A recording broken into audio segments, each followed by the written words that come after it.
Svečanom akademijom, održanoj u Bunjevačkoj matici u Subotici, bunjevačka zajednica proslavila je svoj nacionalni praznik 25. novembar, Dan Velike narodne skupštine Srba, Bunjevaca i ostalih Slovena. Bila je to prilika da se okupljeni još jedan recite slavni dana od prije 105 godina. Tom prilikom predsjednica Nacionalnog savjeta Bunjevačke nacionalne manjine, dr. Suzana Kujundžić-Ostojić, istakla je kako se slavi i živi san Pridaka o životu u slobodi i miru. Danas slavimo i živimo san naših Pridaka. Da živimo slobodno i u miru. Oni su svoje snove uobličili na Velikoj narodnoj skupštini Srba, Bunjevaca i ostalih Slovena u Novom Sadu 1918. godine. Taj datum je od velikog značaja za bunjevačku zajednicu, pa ga je tako 2003. godine proglasila za svoj nacionalni praznik. U to vrijeme o ovom istorijskom događaju malo ko je znao. Pokrila ga je prašina zaborava, mnogi drugi bitni i nebitni istorijski dešavanja. Ali mi smo ga obelužavali i slavili ko najsvitliji dan naše istorije. Dan kad smo bili konstitutivni narod, stvaranja jedne nove države i novog poretka u čijem nastavku danas živimo i uživamo. Na taj naš praznik, predsjedniče pokrajinske vlade, došli ste kod nas 2016. godine, samo par mjeseci kako ste stupili na ovu funkciju. Da kažem još i to da smo od 2003. godine do 2016. čekali da predsjednik pokrajinske vlade posjeti i Bunjevce. Sa nama ste i 9 godina kasnije, evo ove večeri. Mnogo se kod nas od tog vremena promenilo. Rekla bi da smo i mi pomalo drugačiji. Nakon vaše posjete napravili smo veliki naučni skup u Bunjevcima 2017. godine. 2021. uz vašu podršku i podršku gradonačelnika Stevana Bakića smo u Varoš Suboticu uveli bunjevački jezik kao službeni. 2018. godine bunjevački jezik s elementima nacionalne kulture uveli smo u srednje škole. 2023. godine kupili smo bunjevačku kuću zahvaljujući vašoj podršci i Varoši Subotice i našeg gradonačelnika. Išli smo svi ovi protekli 9 godina naprijed, nezaustavljivo i marljivo, zahvaljujući i Sekretarijatu za visoko obrazovanje na čijem čelu je profesor dr. Zoran Milošević. Naše goste iz Novog Sada i Beograda čekala je i saobraćajna tabla gdje je ispisano ime Subotice na 4 jezika. Vikovima smo čekali na to da budemo vidljivi, tu di jesmo i di smo sebe ugradili. Te veče, predsjedniče, kad ste nam dolazili, 2016. godine, sjećam se kod je danas bilo, kasnili ste zato što je bila spuštena pruga. To se uskoro više neće dešavati. Gradi se nova, moderna i brza pruga, koja će Suboticu, Sjevernu Vojvodinu i cijelu Srbiju povezivati brzinom i efikasnošću. Time će se promijeniti život našeg grada, između ostali i naše bunjevačke zajednice. U to ime želimo da vam se zahvalimo sa jednim fragmentom Bilog veza i Zlatoveza, što je odlika naše kulture, strpljivošću i marljivošću naših žena i sa velikom zahvalnošću za sve što ste učinili za nas. Prisutnima se obradio i ispred Varoši Subotica Srđan Samardžić, koji je istakao da je krah Austro-Ugarske monarhije u ratu sa savezničkim silama bio spas za naše pritke. Tim činom ostvaren je njev viševekovni san da se steknu uslovi za priključenje Vojvodine Srbiji. Upravo na današnji dan, pre 105 godina, također u hotelu Hungarije održan je i drugi veliki narodni skup Srba i Bunjevaca. Subotica je imala pravo da izabere 75 delegata za Skupštinu u Novom Sadu, u čijem radu je, poznato je, učestvovalo 757 poslanika koji su zastupali 211 opština. Među poslanicima Velike narodne skupštine, na kojoj je ostvarena srpska nacionalna nada, a pravo nacionalnog identiteta nikom nije bilo uskraćeno. Bilo je Srba, Bunjevaca, Slovaka, Rusina, Šokaca, Hrvata, Nemaca i Mađara i 7 žena, od kojih čak 5 iz Subotice. U ovom istorijskom događaju ukupno je učestvovalo 84 bunjevačkih poslanika i poslanica. Predvodio ih je sveštenik Blaško Rajić, koji je održao emotivan govor i podržao ideju Jaše Tomića da se Banat, Bačka i Baranja direktno ujedine sa Kraljevinom Srbijom. Bunjevci već 400 godina žive na ovim prostorima, prolazeći kroz teška iskušenja, suočavajući se sa brojnim problemima. Uspeli su da svoj nacionalni identitet očuvaju i u ne baš jednostavnim društvenim i istorijskim okolnostima. A identiteta, kao što znate, nema bez nacionalne tradicije, kulture, folklora i pre svega jezika. Koristim ovu priliku da naglasim da smo tokom protekle nešto više od 3 godine zaista mnogo uradili na očuvanju i negovanju bunjevačke tradicije, kulture i običaja. Donošenje odluke o uvođenju bunjevačkog jezika i pisma u ravnopravnu službenu upotrebu na teritoriji našeg grada, pored srpskog, mađarskog i hrvatskog jezika, u maju 2021. godine biće, verujem, upisano zlatnim slovima u istoriju Bunjevaca. Tim velikim demokratskim iskorakom u slobodi govora i izjašnjavanja stavili smo i pečat na jedinstvenost i specifičnost naše multietničke Subotice. Bunjevcima je nacionalni praznik čestitao i Igor Mirović, predsjednik pokrajinske vlade, koji je podvukao odluke Bunjevaca koje su preusmirile tok istorije. Pada mi jedna naizgled jednostavna rečenica u ovom trenutku na pamet iz epa koji je napisao Ivan Mažuranić, Smrt Smajla Gečengića. I ta rečenica se kod nas često olako upotrebljava baš zbog njene jednostavnosti. A najteže je doseći domete jednostavnosti. Ta čuvena rečenica četa mala, ali odabrana.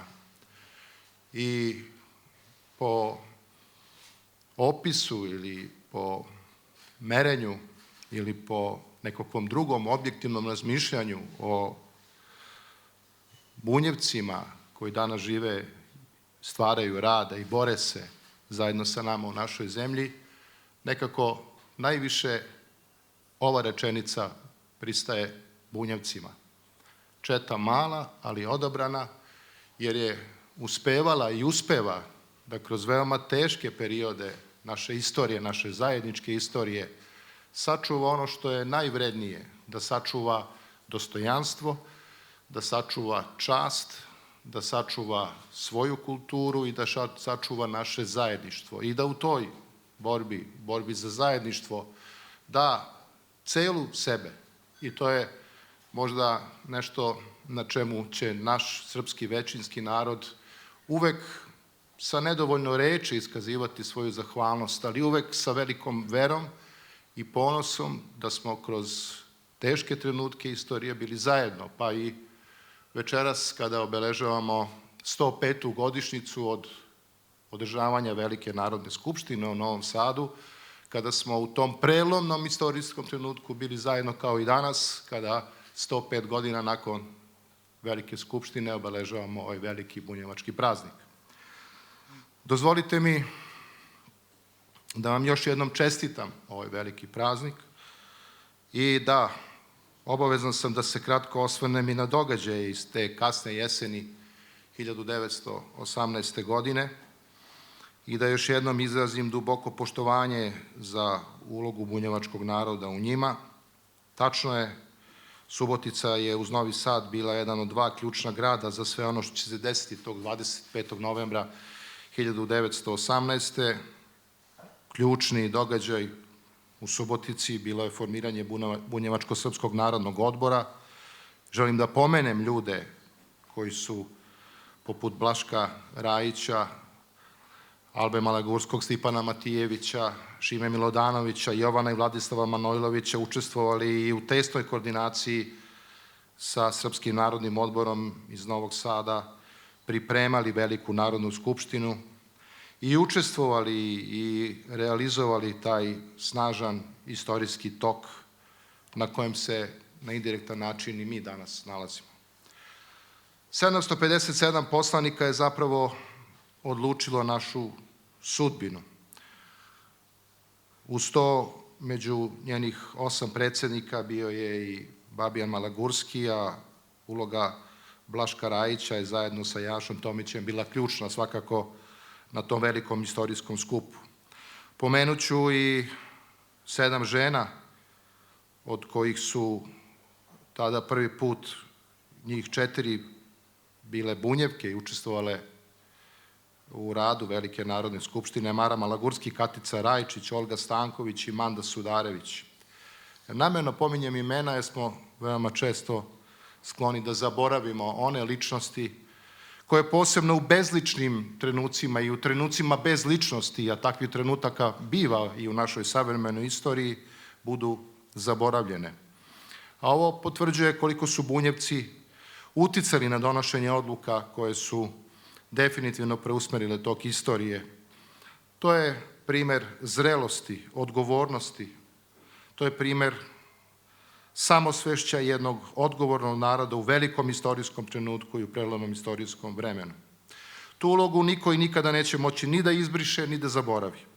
I ja vam večeras još jednom za to iskazujem najdublju zahvalnost i najiskrenije poštovanje. Želim da naglasim da u Vojvodini danas nema naroda koji se kroz istoriju nije suočavao sa velikim iskušenjima, uključujući i brutalne pokušaje poništavanja njegovog identiteta. Ali su svakako vaša iskušenja bila najveća i najteža.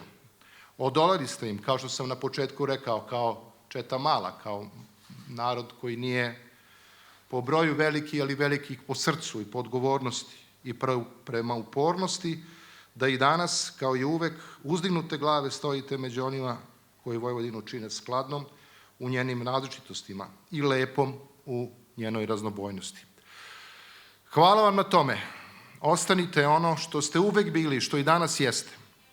Zato ćete uvek imati našu maksimalnu podršku, jer bez vas nacionalni, konfesionalni, kulturološki i svaki drugi sklad koji u Vojvodini nije politička proklamacija, već je način života, ne bi bio kompletan. To su nam uostalom u svojim odlukama o amanet ostavili i poslanici Velike narodne skupštine i mi to trebamo i moramo ljubomorno da čuvamo i danas i u vremenu koje dolazi. U to ime još jednom vam čestitam vaš nacionalni praznik, Dan Velike narodne skupštine Srba, Bunjevaca i ostalih Slovena, 25. novembar, datum koji je duboko u srcu svakog ko Vojvodinu i Srbiju osjeća kao svoju zemlju, ko Vojvodini i Srbiji misli dobro i ko iskreno brine o našoj zajedničkoj sadašnjosti i budućnosti. Pridavanje na temu Bunjevci u etnografiji i statistiki pozne moderne, mesto Bunjevaca u identitetskim konceptima u Habsburškoj monarhiji od polovine 18. veka do raspada Austro-Ugarske, naučne elite i etnografska tumačenja, politike vlasti i statistike akrobacije, održao je dr. Nino Delić, koji je istako kako su se Bunjevci uspeli očuvati na ovim prostorima 4 veka, iako nisu imali svoju posebnu državu. Moramo shvatiti da je to vreme 18. 19. veka. Jednostavno, to je era takođe nastanka nacionalnih država. I sve male zajednice, ili bolje rečeno malobrojne zajednice, nažalost nisu bile te sreće da budu u epicentru, jel tako, niti političkih događaja, niti da budu dovoljno bitni za one centre moći koje su odlučivale o sudbini čitavih teritorija, da ne kažem čak i kontinenta. Samim time, opšta percepcija toga vremena je bila da se ne samo Bunjevci, da budemo potpuno precizni, već i svi ostali mali narodi, male zajednice, moraju na neki način uklopiti u jedan novi poredak koji je podrazumevao veće, da li nacionalne ili kako god već hoćete, identitetske zajednice koje će ujedno formirati i nove političke zajednice.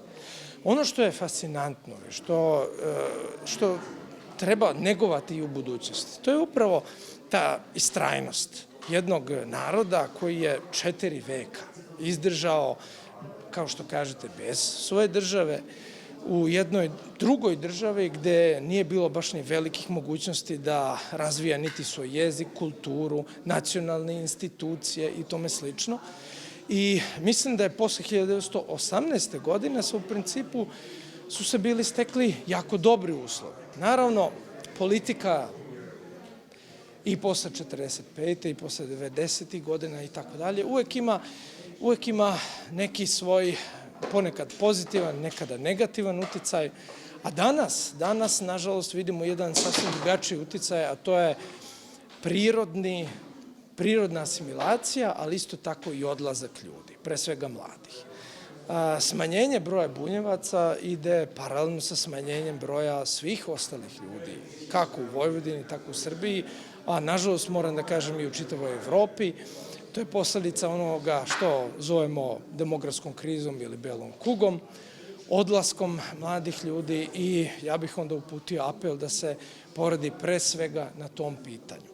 A sva ostala pitanja kao što je kultura i identitet će sami se početi rešavati ukoliko rešimo ova najbitnija, to je demografska pitanja, da ljudi mogu da opstanu na svojim ognjištima, da mogu da imaju decu i da imaju od čega da žive. Bilo je u jednom momentu u principu više 1919. godine na jednom posebnom popisu koje su tadašnje vlasti Kraljevine SHS sada već sprovale na ovim područjima sa ciljem da se ti podaci između ostalog koriste kao argument na velikoj konferenciji mira kojim je trebalo utvrditi nove granice.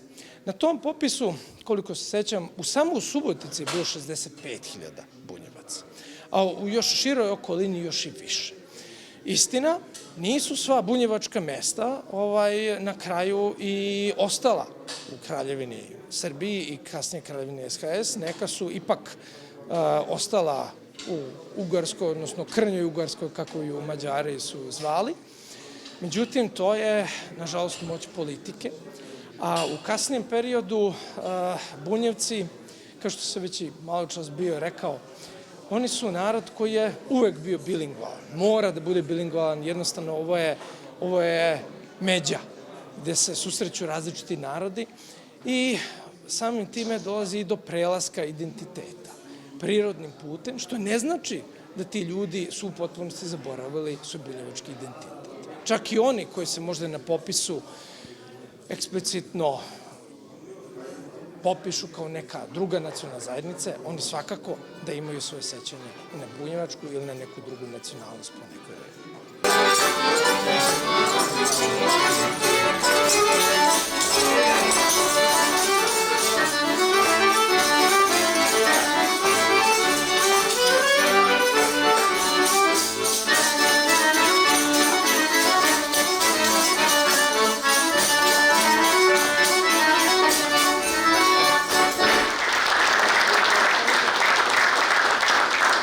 Na Velikoj narodnoj skupštini učestvovalo je 757 poslanika, a među njima bilo je 84 bunjevačkih poslanika i poslanica, koje je predvodio svećenik Blaško Rajić. U Bunjevačkoj matici bio je i prigodan kulturno-umetnički program.